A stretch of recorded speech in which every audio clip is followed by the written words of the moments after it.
Good morning students. आज की इस वीडियो में बात की जाएगी एक्सरसाइज 9.1 का क्वेश्चन नंबर 6। देखिए उसके अंदर क्या है।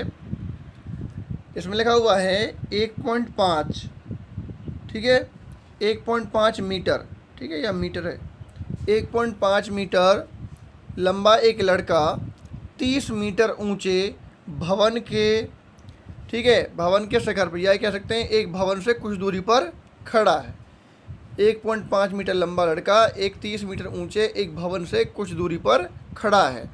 जब वह उस ऊंचे भवन की तरफ जाता है तब उसकी आंख से भवन के शिखर का उन्नयन कोण 30 से 60 हो जाता है। मतलब जब वह उस ऊंचे भवन की तरफ जाता है, मतलब पहले वो खड़ा हुआ है, वो दूर खड़ा हुआ है, जब दूर से पास जाता है, उसकी तरफ जाता है, तो जो उसके पहला जो कोण बन रहा था वो 30 डिग्री के साथ, जब उसके पास आने लगा तो जब आया उसके पास तो 60 डिग्री का हो गया। उसके बाद कह रहा है यह बताइए कि भवन की तरफ कितनी दूरी चलकर गया, कि वो बताना है कि उसने कितनी दूरी तय करी। वो भवन की तरफ चल के जो आया था वो कितनी दूरी पर तय करके आया था, वो आपको निकालना, दूरी निकालनी है आपको। तो देखिए इसको समझना कैसे है। आपको सबसे पहले फिगर बनाना है। सबसे पहले हमने एक ए बी बनाया। ए बी जैसे कि आप देख रहे हैं, ये क्या है, ए बी, जो कि एक भवन की ऊंचाई है, दे रखी है 30 मीटर ऊंचा भवन, ठीक है। 1.5 मीटर ऊंचा एक लंबा लड़का है, तो उसकी ऊंचाई दे दी लड़के की 1.5 मीटर। सी डी जो है लड़के की लंबाई है, ठीक है। ए बी भवन की ऊंचाई है। और उसके बाद ध्यान करें, अब इसे मैं थोड़ा सा जूम करता हूँ। इसमें क्या होगा, ये देखिए, ये लड़के की लंबाई हो गई, ये भवन की ऊंचाई हो गई। भवन की ऊंचाई में इतनी जो है ये आपके लड़के की लंबाई भी है, क्योंकि ये इसके बराबर है। ये तीनों आपस में बराबर है यहाँ से यहाँ तक। तो ये तीनों ही 1.5 मीटर की है। तो ये जी बी भी है 1.5 की है, और एफ ही है, ये भी 1.5 की है। तो इतना तो क्लियर हो गया होगा। पहले वो जब खड़ा था, यहाँ खड़ा था लड़का, उसकी आँख यहाँ है, आँख से ये भवन का शिखर ए बिंदु पर है। तो जब वो पहले देख रहा था तो कौन कितने बनने का बन रहा था, 30 डिग्री का। फिर वो यहाँ से चलकर यहाँ आ गया, वो लड़का इतनी दूरी तय करी, इसी दूरी तय करी, ठीक है। तो यहाँ से मतलब एफ पे आ गया, उसकी आँख का जो कोण बन रहा है वो कहाँ पे बन रहा है, ए पे बन रहा है, वो 60 डिग्री का बन रहा है, ठीक है। तो जब दूरी तय करके आया, वो पहले डी पे था, डी से एफ पर आया, तो एफ पर आने के बाद उसका कोण जो है 60 डिग्री का बन गया, ठीक है। तो अब हमें ये बताना है ये दूरी कितनी है, या ई सी कह लीजिए या एफ डी कह लीजिए, ये दूरी है ये कितनी है, वो कितनी दूरी चल के आया है, वो आपको बताना है, ठीक। तो इसके लिए आपने फिगर देख लिया है। जी बी जो है ये लड़के की लंबाई है, ये 1.5 ही रहेगी। 30 मीटर ऊंचाई जो भवन की है उसमें 1.5 मीटर लंबाई जो है लड़के की भी शामिल है, जो कि जी बी है, ठीक है। ये तीनों जो आप देख रहे हैं ये आपकी बराबर है। ये लड़के की ऊंचाई है यहाँ तक। और आँख से जो कोण बन रहा है वो डी और एफ पर बन रहा है, तो वो भी आपने वहाँ पे देख लिया। तो इस प्रकार से यह फिगर बनेगा। और अब इसे स्टार्ट करते हैं। देखिए इसमें क्या होगा, माना ए बी भवन की ऊंचाई है जैसा कि हमने लिखा, और सी डी 1.5 मीटर लड़के की लंबाई है जैसा कि हमने फिगर में बनाया, ठीक। उसके बाद ए डी जी, मतलब डी एंगल की बात कर रहे हैं, ए डी और जी, ये पूरा एंगल ये वाला, ये बन रहा 30 डिग्री का, लिख दिया। उसके बाद क्या है, उसके बाद देखो A F G, A F और जी, ये वाला एफ वाला, ए एफ जी 60 डिग्री का है, वो लिख दिया हमने, ठीक है। एफ डी वह दूरी है जो हमें ज्ञात करनी है। एफ डी ये वाली दूरी, बीच की जो दूरी है, कितनी दूरी तय करके गया है, वो डी से एफ पर आया तो कितनी दूरी पर आया जब उसका कोण बदल गया। और जी बी बराबर एफ ई, ये वाली जो अभी बताई थी मैंने, जी बी बराबर है एफ ई बराबर सी डी बराबर है 1.5 के। ये जी बी बराबर किसके है, ये वाली एफ ई के, और एफ ई बराबर है सी डी के, या डी सी के, कुछ भी कह लीजिए। ये 1.5 मीटर की है, ये आपको मैं पहले ही बता चुका हूँ फिगर में। ये तीनों जो ऊंचाइयाँ हैं वो बराबर है, क्योंकि लड़के की ऊंचाई के समान है, ठीक। तो जितना भी हमने फिगर में बनाया वो सब हम लिख दिया। अब इसे स्टार्ट करते हैं। देखिए स्टार्ट करेंगे। त्रिभुज ए जी एफ में, ए जी एफ, ये जो समकोण त्रिभुज बन रहा है इस वाले में, ठीक है। तो ये समकोण त्रिभुज है, समकोण त्रिभुज ए जी एफ में। तो क्या करेंगे, तो देखें वहाँ पर ए जी बटे जी एफ, ठीक है। पहले ए जी, उसके बाद जी एफ, तो क्या बना, लंब बटे आधार बना। लंब बटे आधार क्या होता है भाई, टेन थीटा होता है। इसे जूम कर देता हूँ मैं, अब क्या बना था, लंब बटे आधार बना था टेन थीटा, ठीक है। लंब बटे आधार होता है हमारे पास टेन थीटा, और थीटा की जगह वैल्यू हमारे पास 60 डिग्री, तो हमने लिख दिया टेन 60 डिग्री। अब दूसरे शब्दों में कहा जाए, अब ए जी को कैसे निकाल सकते हैं हम। अब ए जी को हम कैसे निकालें भाई, ए जी कितना है हमें पूरा पता है, पूरा ए भी पता है कितना है हमारे पास 30 है। उसमें से हमें जी भी पता है, जी भी कितना है 1.5 है। 30 में से 1.5 घटा दें तो ए जी रह जाएगा, तो वही हमने किया है, पूरी ए बी में से जी भी घटा दिया, ए जी का मान कर दिया हमने, ए बी में से जी भी घटा दिया, तो मतलब 30 घटा 1.5, नीचे जी एफ को जी एफ रहने दिया, और टेन 60 का मान रख दिया √3, क्योंकि टेन 60 का मान होता है √3, ठीक है बात। अब आगे बढ़ेंगे, तो ये मैंने आपको बता दिया, ए भी पूरा 30 है, जी भी 1.5 है, वो घटा दिया, तो 30 में से 1.5 घटाया तो आया 28.5, और नीचे जो जी एफ है वो चल ही रहा है, और √3 का मतलब है √3/1। अब इनकी क्रॉस मल्टीप्लाई करेंगे तो ऐसे इस तरीके से, तो 28 गुना 1 करेंगे तो सेम टू सेम रहेगा, और इनकी गुना करेंगे तो √3 गुना जी एफ हो जाएगा इन की। अब देखो, अब कर यहाँ से अगर हम जी एफ की वैल्यू निकालें तो क्या बन जाएगी, 28.5/√3, √3 आ जाएगा नीचे, तो ये जी एफ की वैल्यू निकल के आ जाएगी। ये बन गई समीकरण 1, ठीक है बात। अब दूसरे वाला त्रिभुज लेना है। अभी हमने कौन सा त्रिभुज लिया था, अभी हमने लिया था ये वाला ए जी एफ वाला। अब हम निकालेंगे कौन सा वाला, दूसरे बार बड़े वाला त्रिभुज ए जी डी, ये वाला ऊपर वाला ए जी डी, ठीक है। तो त्रिभुज ए जी डी में काम वही करने वाले हैं, ए जी बटे जी डी पूरा, ठीक है। तो यहाँ भी वही बनेगा, लंब बटे आधार टेन थीटा, ठीक है। ए जी बटे जी डी बराबर टेन थीटा, और थीटा की जगह वैल्यू क्या लगाने वाले हैं आप, 30 डिग्री, क्योंकि इस वाले ट्राइंगल में थीटा क्या है 30 डिग्री, और पहले वाले ट्राइंगल में क्या था 60 डिग्री। तो आपको ये देखना है कौन से ट्राइंगल का पे आप काम कर रहे हैं, तो जिस ट्राइंगल पे आप काम कर रहे हैं उसी वाला आपको कौन लिखना है, दूसरे का लिखेंगे तो गलत होगा आपका, ठीक है। तो ये कर लीजिए आप। तो ए जी हमें पता है, ए जी अभी हमने निकाला था, कितना निकाला था ए जी हमने 28.5, ये वाला ये रहे। तो हम लोग की बात डायरेक्ट वैल्यू रख दी है, क्योंकि पहले पार्ट में भी हमने किया था ए जी मैंने कैसे निकाला था, ए बी में से जी बी घटा कर कितना आया था 28.5, तो अब की बार मैंने डायरेक्ट रख दिया है ए जी 28.5, क्योंकि 2 बार निकालने की जरूरत नहीं, क्योंकि हमने पहले वो निकाल चुके हैं। और फिर हम बात करते हैं जी डी की। जी डी कैसे बनेगा, ये जी डी पूरी कैसे बनेगी, जब जी एफ और एफ डी दोनों जुड़ जाएंगे, तो हमने जोड़ दिया जी एफ प्लस एफ डी, ठीक है। जी डी की वैल्यू क्या बनेगी, दो को जोड़ के बन रहा है, जी डी दो को जोड़ के मिल रही है, जी एफ को और एफ डी को, इन दोनों को जोड़कर ही आपकी पूरी ये जी डी बन रही है। तो हमने जी डी को लिखा जी एफ प्लस एफ डी, और टेन 30 का मान क्या होता है 1/√3, 1/√3 उसका मान होता है।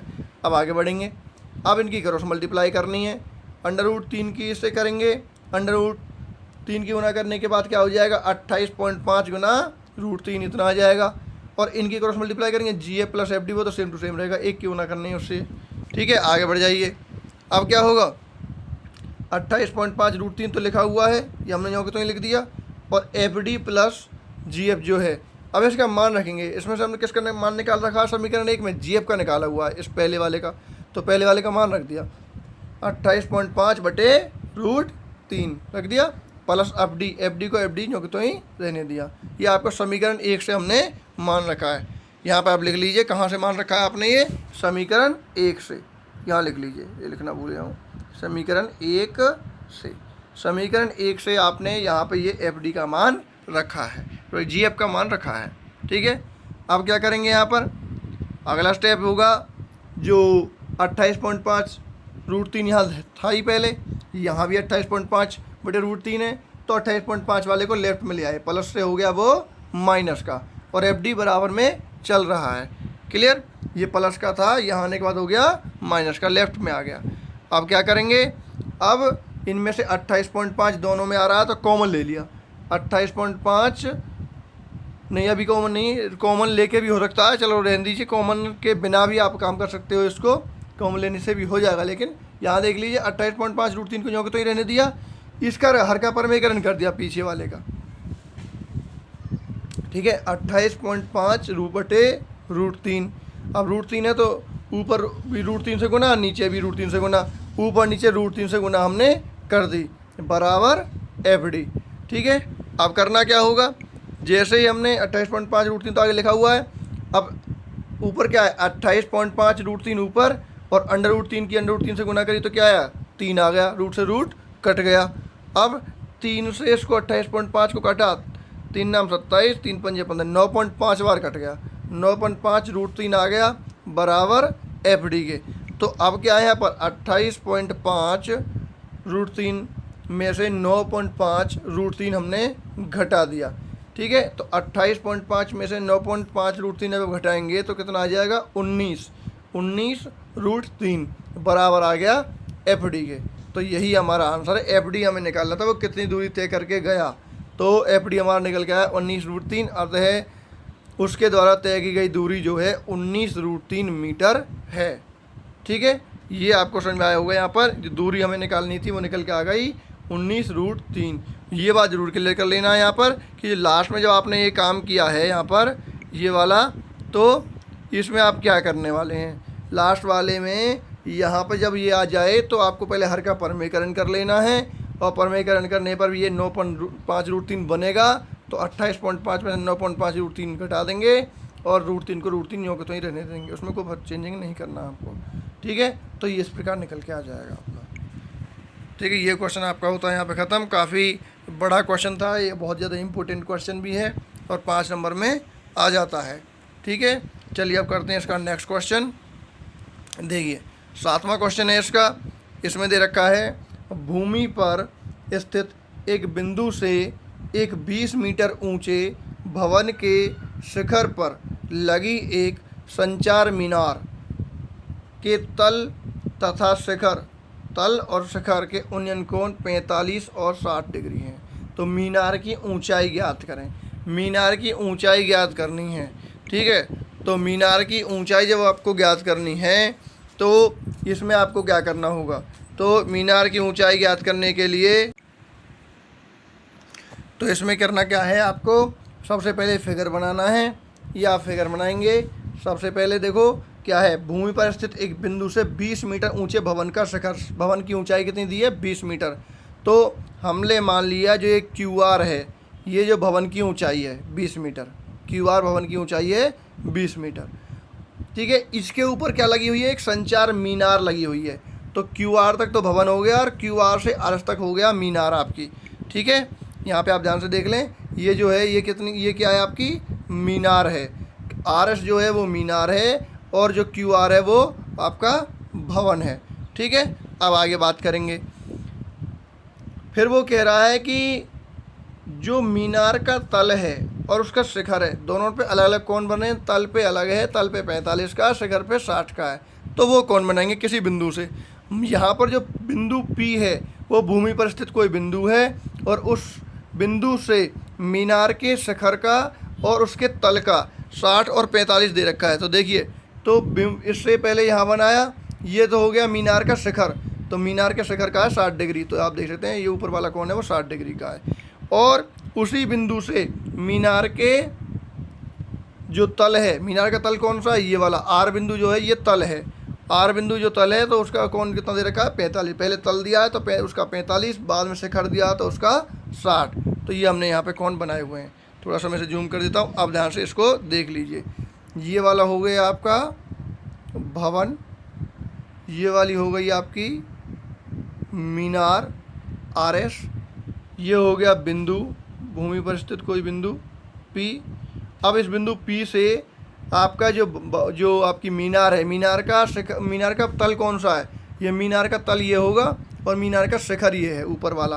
तो मीनार के जो तल है, तल का कौन दे रखा है, ये वाला दे रखा है 45 डिग्री का, तो हमने 45 बनाया। और उसी बिंदु से मीनार के जो शिखर है उसका कोण क्या दे रखा है आपका 60 डिग्री का, तो ये हमने 60 डिग्री बनाया, ठीक है। अब आपको समझ में आ गया होगा। बस ये आपका इसका फिगर है। अब इसको हमें सॉल्व करना है। जैसे बताया वो करना है। माना क्यू आर बराबर 20 मीटर भवन की ऊंचाई है और आर एस मीनार की ऊंचाई है, आर एस मीनार की ऊंचाई है जो कि ज्ञात करनी है, और आर पी क्यू 45 डिग्री है, आर पी क्यू ये वाला छोटे वाला कौन 45 डिग्री है, और एस पी क्यू मतलब ये पूरा बड़े वाला 60 डिग्री है, और पी और आप लाइन एक और लाइन बढ़ा सकते हैं, बिंदु पी भूमि पर स्थित कोई बिंदु है। जितना आप बेहतर लिख पाएंगे उतने आपको अच्छे नंबर मिलेंगे। अब आपको काम करना है त्रिभुज आर पी क्यू में, आर पी कौन सा है, आर पी क्यू ये वाला है, ये वाला त्रिभुज है आर पी क्यू ये वाला जो आप देख रहे हैं इस त्रिभुज के अंदर। आर पी क्यू में क्या करना है, ये त्रिभुज कैसा है, समकोण त्रिभुज। हर किसी में आप समकोण त्रिभुज जरूर लिखें भाई, ठीक है। समकोण त्रिभुज आर पी क्यू में, समकोण त्रिभुज में क्या हो रहा है भाई, आर क्यू बटे पी क्यू, आर क्यू ये वाला है और पी क्यू ये वाला है, तो क्या बना लंब बटे आधार, लंब बटे आधार, लंब बटे आधार क्या होता है टेन थीटा, और थीटा की वैल्यू कितनी है इस ट्राइंगल में 45 डिग्री, तो टेन 45, आर क्यू बटे पी क्यू बराबर टेन 45, ठीक है। टेन थीटा बनता है, थीटा कीजिए 45 डिग्री, तो आर क्यू कितना है 20 है, पी क्यू कितना है, पी क्यू रहेगा टेन 45, एक वैल्यू एक बटे एक रहेगी, ठीक है। टेन 45 का मान कितना होता है, एक होता है, एक का मतलब एक बटे एक, क्रॉस मल्टीप्लाई इनकी करें तो क्या होगा 20 बराबर पी क्यू हो जाएगा आपका, ये आपका, ठीक है। तो पी क्यू की मान कितना बन जाएगा 20 मीटर, ये समीकरण आपकी एक हो गई क्रॉस मल्टीप्लाई करने के बाद। अब दूसरे वाला त्रिभुज लेना है जो बड़ा वाला त्रिभुज है। हर किसी जो आपका सवाल है उसमें आपके दो त्रिभुज बनेंगे, एक छोटा बनता है एक बड़ा बनता है, दोनों को लेना होता है। एक बार छोटा ले लिया हम समकोण त्रिभुज, एक बार आपको बड़े वाला लेना है ये, ठीक है। ऐसे ये नहीं लेना कभी इस वाले को ले लें, ये समकोण त्रिभुज नहीं है, ठीक है। कभी इसको ले ले पी एस और आर को, ये वाला नहीं है, तो आपको समकोण त्रिभुज ही लेने हैं। समकोण त्रिभुज एक तो ये वाला बन रहा है नीचे दिखाई दे रहा है, एक ये वाला ऊपर वाला बन रहा है, ठीक है। तो वो आप लेना है, तो यहाँ देख लीजिए आप एस पी क्यू में, एस पी क्यू में जब हम करेंगे तो एस पी बटे एस क्यू बटे पी क्यू, ये है एस क्यू पूरा, तो ये कितना, ये क्या है लंब, और ये क्या है पी क्यू, ये क्या है आधार, तो वही है लंब बटे आधार क्या बनेगा टेन थीटा, और टेन थीटा, थीटा की वैल्यू क्या है बड़े वाले ट्राइंगल में 60 डिग्री, ठीक है। टेन 60 डिग्री, एस क्यू बटे पी क्यू बराबर टेन 60, टेन थीटा, थीटा कीजिए 60 डिग्री। अब आगे बढ़ते हैं, अब जूम कर देता हूँ। अब ये बन क्या रहा है यहाँ पे देखें आप, जो हमारा एस क्यू है किसको मिलके बना है, आर एस और आर क्यू को मिलके बना है, तो S R plus R Q, S R और आर क्यू को मिला के बना हुआ था एस क्यू बटे जो पी क्यू था, पी क्यू, ठीक है। यहाँ एस आर आर क्यू तो हो गया था हमारे पास, और जो हमारे पास पी क्यू है उसकी लंबाई कितनी बनी थी समीकरण 1 से 20, तो जो पी क्यू है इसका मान रख दिया हमने 20, वो भी समीकरण 1 से, ये भी आप यहाँ पे लिख लीजिए समीकरण 1 से, समीकरण 1 से हमने यहाँ पे ये वाला मान रखा है 20 का, ठीक है। पी क्यू का मान जो पी क्यू चल रहा था नीचे, अब सॉल्व कर दीजिए, एस आर को एस आर रहने दीजिए, आर क्यू 20 दे ही रखा है वो 20 कर दिया, नीचे पी क्यू का मान 20 रख दिया हमने पहले ही, और टेन 60 का मान होता है √3, वो हमारा चल रहा है, ठीक है। टेन 60 का मान रख दिया हमने साइड में जो टेन 60 था, ठीक है। एक बार दोबारा से देख लीजिए इसको, टेन 60 का मान √3, एस क्यू को लिखा हमने R S R plus R Q बटे पी क्यू, पी क्यू का मान समीकरण 1 से रख दिया 20, ठीक है। फिर आर क्यू का मान भी रख दिया हमने 20, तो और √3 हम पहले रख चुके, बस अब आगे काम करना है। अब देखिए अब क्या करेंगे, एस आर अब क्रॉस मल्टीप्लाई कर रहे हैं, एस आर प्लस 20 1 से गुना करेंगे तो सेम टू सेम रहेगा, ये आ गया, और 20 की √3 में गुना करेंगे तो 20√3 आ गया। अब एस आर की वैल्यू यहाँ से निकालें तो क्या होगा 20√3, 20 को ले आएंगे राइट साइड में, 20√3 में से घटाएंगे 20, ठीक है, 20 आ जाएगा, प्लस से माइनस का हो गया 20, ठीक है। 20 को हम राइट में ले आए, यहाँ पर घटा दिया 20, तो 20 इनमें से कॉमन आ रहा है, तो 20 हमने कॉमन ले लिया कॉमन, यहाँ से क्या गया √3 और पीछे से रह गया 1, तो √3 घटा 1, ये आपका ब्रैकेट के अंदर रह गया, हमने 20 ले लिया यहाँ से कॉमन, इन दोनों में से 20 कॉमन आ गया, तो यह आगे से बचा √3 और पीछे से बचा 1, तो √3 - 1 ब्रैकेट के अंदर और 20 आ गया बाहर, हमने कॉमन ले लिया। एस स्टार की वैल्यू निकल के आ गई। और एस स्टार की वैल्यू ही हमें निकालनी थी। मीनार की ऊंचाई बताइए क्या है। मीनार की ऊंचाई क्या थी, हमने एस आर मानी थी, क्योंकि ये तो भवन की ऊंचाई है 20 मीटर जो थी, और मीनार की जो ऊंचाई थी वो थी हमारे पास एस स्टार। अतः मीनार की ऊंचाई 20√3 - 1 ब्रैकेट के अंदर मीटर है। ठीक है, 20√3 - 1, समझ में आया। ये मीनार की ऊंचाई हो गई, ये हमें निकालनी थी। छोटा क्वेश्चन है, इसमें ज़्यादा कोई बड़ी बात नहीं है। आधे से ज़्यादा पेज खाली पड़ा हुआ है, इसमें क्वेश्चन भी लिखा हुआ है, तो बहुत ही छोटा है। क्वेश्चन को समझ के आपको फिगर बनाना है, उसके बारे में लिखना है जितना भी फिगर बनाया है। उसके बाद 2 त्रिभुज लेने हैं, दोनों त्रिभुजों को सॉल्व करना है, और जो आप पहला त्रिभुज लेते हो उसमें से एक समीकरण बन के आती है, जिसका इस्तेमाल आप दूसरे समीकरण में करते हो। मैंने समीकरण यहाँ बनाई हुई है, तो इसलिए आपको यहाँ लिखनी है समीकरण 1 से। ठीक है, लिख लेना है आपको यहाँ पर समीकरण 1 से। तो ये क्वेश्चन आपका यहाँ पे ख़त्म हो जाता है। इसके बाद जो हम क्वेश्चन करेंगे, इसका नेक्स्ट क्वेश्चन इसके अगली वीडियो में करेंगे। Thanks for watching SK maths classes.